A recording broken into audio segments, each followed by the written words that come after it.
My head is exploding. This has never happened before. This is why we do it blind.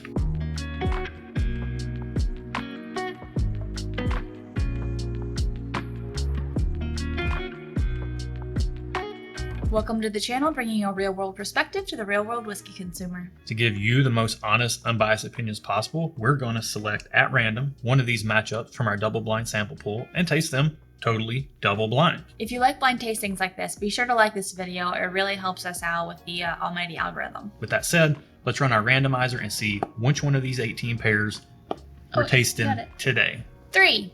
Oh, One, easy. 2, 3. Cool. We'll get these poured and we'll be right back with our first impressions. All right, first impressions on glass one. Cheers. Cheers. So I'm just getting whiskey. Just straight up whiskey. Just straight up, regular. It smells like whiskey. To be fair, it is kind of like right over home plate, classic like bourbon. Down the middle, yeah, straight shooter. I mean, your caramel, your vanilla, your oak, there's a little bit of honey, maybe a little bit of apple in there, kind of laced in with all that stuff. But over, at least on the nose, it just seems to be very standard seemingly Kentucky bourbon. Yeah. Let's get into the palate and see what we're working with here. All right.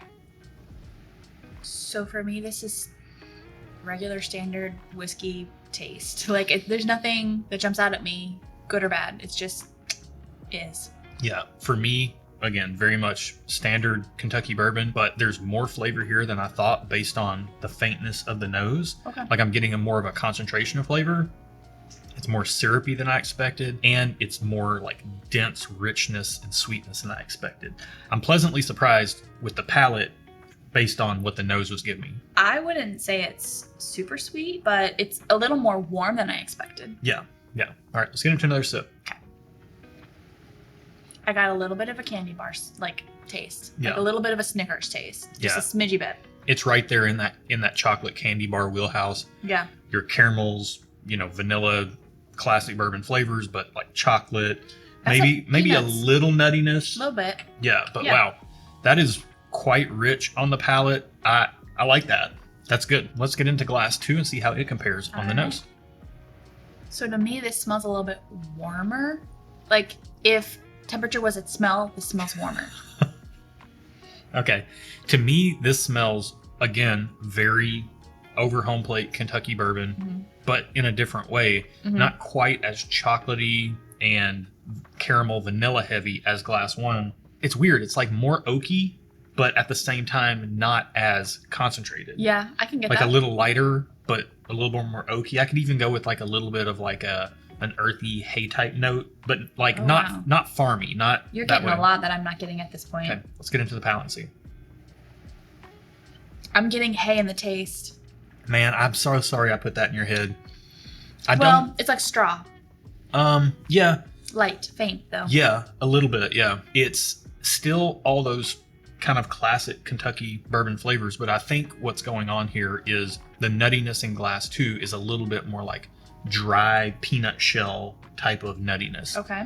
Compared to this glass, which was a little bit more chocolatey candy bar. Getting nuttiness, like specifically, I can't pinpoint nuttiness, but it is dry. It could be the oak too. To be fair, we're both bad about mixing those two things up, especially on glasses that don't have a ton of age on them. Yeah. We're not really sure sometimes if it's nuttiness or if it's oakiness, but at least first sip, that's what I got. Let's get into another sip. It's a little more drying the second sip. Maybe that's oak. Now that I'm going back for a second sip on this one, what I'm getting is a little bit of like a cola root beer type of note right in the mid palate. It's almost like an effervescence? A little bit of that, but more of the flavor profile of a root beer. Oh. For now, we're going to take some time with these, compare them back to back, and we'll be right back with our tasting scores. After spending some time with both pours, what do you think? All right. So as I smelled them back to back, they smelled the same. Like the smells became closer together, but the taste became farther apart. So I did slightly prefer glass one over glass two because as I drank it more, glass one became a little more fruity, like dark cherry fruity. Because I had some dark cherries on my oatmeal this morning And that was the flavor I was getting with this glass. So it was very like prevalent in my mind. And then glass 2 became, as I was drinking it, became a little more drying and a little bit more sharp with every sip. Yeah. It wasn't bad, but I did prefer glass 1. What about you? For me, I prefer glass 1 as well. Relatively close, but it was an easy call towards glass 1. To me, glass 1 it opened up so much on the nose after spending some time with it. To me, it turned into an ice cream shop that we used to live near. Oh, really? Like if you smell it, it smells like Mike's Ice Cream on 2nd Avenue in downtown Nashville. Like it smells like the waffle cones that they make. Yeah, it smells like caramel, vanilla ice cream, waffle cones. It smells so good on the nose. It brought in the chocolate and the oakiness on the palate, and then on the finish, all that stuff stuck around. And it was really good for what I think the proof point might be on this. Okay. Glass 2, it was good as well, but to me, it had kind of like a dark fruity aspect to it for its sweetness.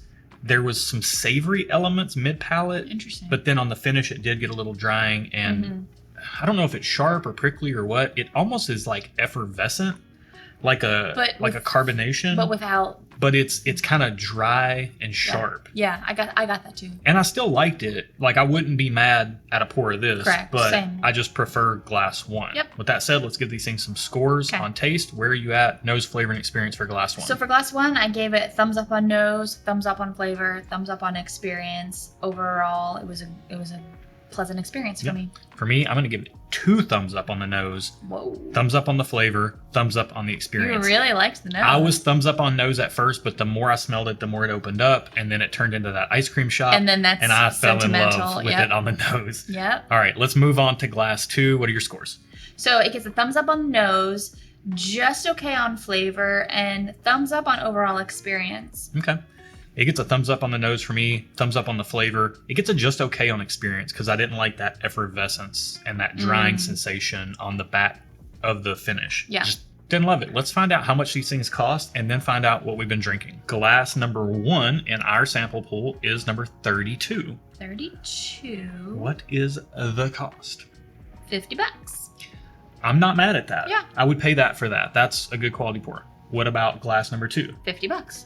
Oh, okay. I'm not sure I love that quite as much. I don't. If it was 30, I would pay it, but I don't love it at 50. Okay. At least that's what I'm thinking right now. Let's find out what they are. Glass number 1, number 32.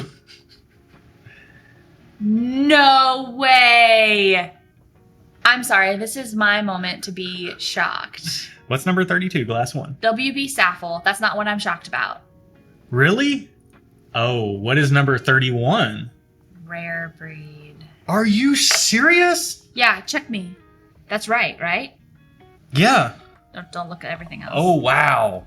Oh, wow. I am shook beyond shook. Wow. There was just something on the finish of Rare Breed today that just was not sitting with us. And I didn't think that this proof point was this high on either one of these pours. I also did not think this proof point. So this WB Saffell is 107 proof and Rare Breed's 116.8. This is exactly why we do blind tastings. This is why. Because we, if you don't know, are like huge Rare Breed fans. Huge. I've given so much so that it's annoying. I've given regular old Rare Breed perfect tasting score. 2 thumbs up Like, across the board before. Massive Rare Breed fans. Yep. And especially when we know we're drinking it. Yep. But we had no idea what we were drinking, what either one of them were. And my mind is blown. Normally your mind is blown. I'm going to need a minute to recover, I think. This just goes to show you that things hit your palate differently on different days. Yeah. And things that bowl you over one day could kind of leave you wanting a little bit. Like I said, I did enjoy glass too, but there was just something on the finish that wasn't sitting right with me tonight. It was drying a little bit today. Yeah. Whereas like compared to the WB Saffell, wow, this is... I read that right, correct? Yeah, you did read it correctly. Okay. You did Can you check it again just to be sure? So here's why this is an interesting matchup. Because Rare Breed is Wild Turkey, regular release product. Give me glass 1. Glass 1 is 32. I know, I'm just checking. I'm sorry. Go ahead. Yeah, WB Saffell. We're good. So Rare Breed is just a general release product by Wild Turkey. One of our highest value pours on the market. Yeah. I usually would be happy paying $50 for it. And tonight, it didn't strike me like a $50 pour. Me either. There's been times where it strikes me like a $100 bottle. I would be happy to pay that for as awesome as Rare Breed comes across to me. WB Saffell It says $50 in the key, but that's for a 375 milliliter bottle. So you're getting half the volume. So price corrected for 750 milliliters, it's actually $100. It's double the price. It is Wild Turkey distillate. It's part of a limited release thing. It is pretty hard to find, at least for us. I've heard other people can get it in their markets, but it's just really not in our market. Okay. We actually got this while we were coming back from Kentucky. In Kentucky, that's the only reason we have our hands on a bottle. So this is going to make for some really interesting real world scores. Wow. You guys, I'm going to need a minute. Yeah. My head is exploding. This has never happened before. This is why we do it blind. Oh my gosh. It smells really good. Now that I know it's rare breed, I want to like bump it up a little bit. But that's why we can't do it. That's why we do blind.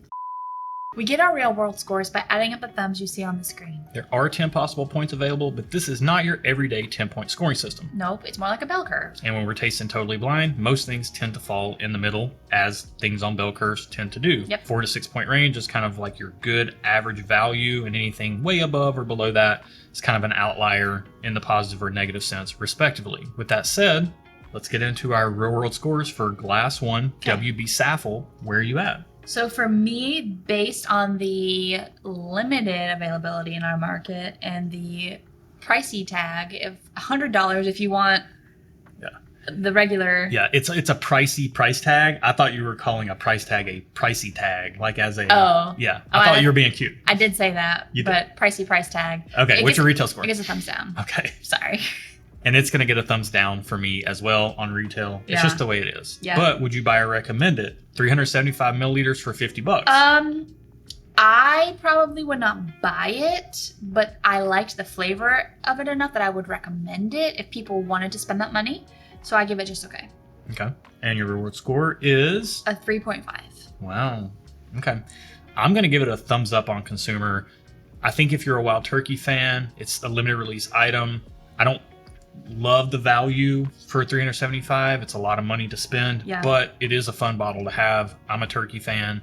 I'm going to give it a thumbs up. That brings my real world score to a checks notes 5 out of 10. Whoa. So right in the middle. We're actually both actually you're a little below based on the availability. The lack of availability. Yeah, like we've never seen a bottle in our market. Like we said, we had to be a state away to be able to find one of these. Yeah. Let's move on to our beloved rare breed. Yeah. Where are you at on your real world scores? So $50 is kind of my sweet spot. If you guys have been watching the channel for a minute, you know that that's kind of my comfort zone. So it gets, and it's pretty available most of the time. Yeah. It gets a thumbs up. Yeah. That's it. And then for me, it's going to get a thumbs up as well.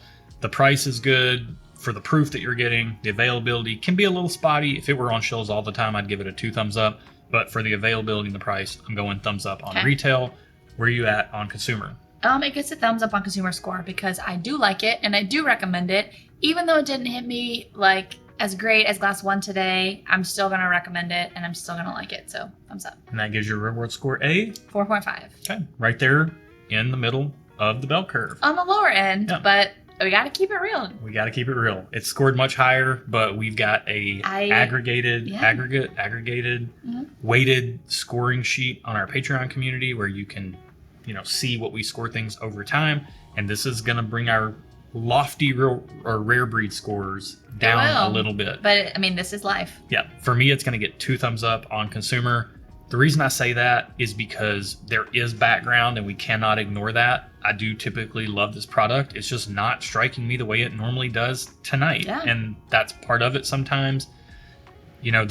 That's something to be aware of when you're tasting bourbon. Yeah. Like if you try something and you don't like it, you should definitely give it another chance or 2 or 3 to see if you can come around on it, because this is one of my most favorite pours. And the reason I'm giving it 2 thumbs up is because if it were going out of production, I would stockpile as many as I can.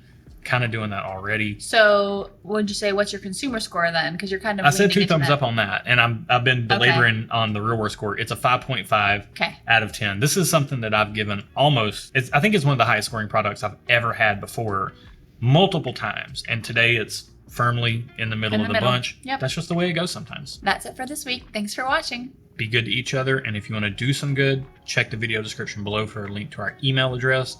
You can hit us up over there to get more information about the charity fundraiser that we do every October. It's coming up. When you're watching this, it's coming up very soon. Yep. We would love to have you be a part. We need bottle donations. We're kind of right here at the end. So if you're willing to earmark a bottle on the side to be able to donate to the cause, last year, that exact thing helped us raise $15,000 for mental health. This year, we're trying to well exceed that. Yep. And if you want to be a part of that, all you got to do is send us an email. That's going to do it for this video. Till next time. Cheers. Please, dear God, make me a bird so I can fly far away from you. What's that? From Forrest Gump. Did you ever watch that? I was thinking, yeah, of course. Oh, I was thinking it was like... Sorry. Heaven forbid, I assumed you might not have seen a movie. There are a lot of classic movies that I've never seen. To Correct, be fair. which is why I asked you. Fair point. Fair point. Don't get all your panties in a wad. It's so dark and moody and vibey in here with the new lights. I love it. But you can't tell when you're on. When I bet. I bet it looks better video. on camera though. You think? I bet it does. I bet it grades better. We'll find out. The light is more diffused. Everything's better. You're better. Your face is better. May I have a pen, please? I got you this new Pilot G2 in black for the like studio. We've had these. We have not. See, I try to do nice things for you, and you don't even appreciate it. I've had them before. I've used this before. We've had them before. Not that one. Not here. It's not like it's a limited edition pen or anything. I think I have one downstairs. That's maybe what I'm thinking. I like these pens, though, so thank you. All right. I'm a fan of these. Well, you're welcome. They write really nicely. Well, yeah, that's what I wanted. I wanted you to have a pen that wrote very nicely for you. It's smooth like butter. And I've got my new Lamy I love AL butter. Star. Look at you, Mr. Fancy Pants. This is a tough matchup. It is. Like they're different. They're both good. They both taste like good enough. Not high proof, but also not high flavor. Wow. I'm super pissed off. I'm sorry. I'm a little cranky about it. I'm a little butthurt. That's why we do it blind. Real world scores are based on what are they based on? I started and immediately knew your brain was like, I didn't know where I was going. Void. Yeah. You started a sentence and just hoped you found it. No, I didn't even think that. I started and got a few words into it and just realized that there was I felt like I was Wile E. Coyote, like running off the edge of a cliff. All right. And then there was no ground under me. Let's go. We get our real world scores by adding up the thumbs you see on the screen. Sorry. There Forgot are it was 10 my turn. possible Forgot it was my turn. That's fine. All right. I'll do it again. That's it for now. Nope. That's it for this week. Blah, blah, blah, blah.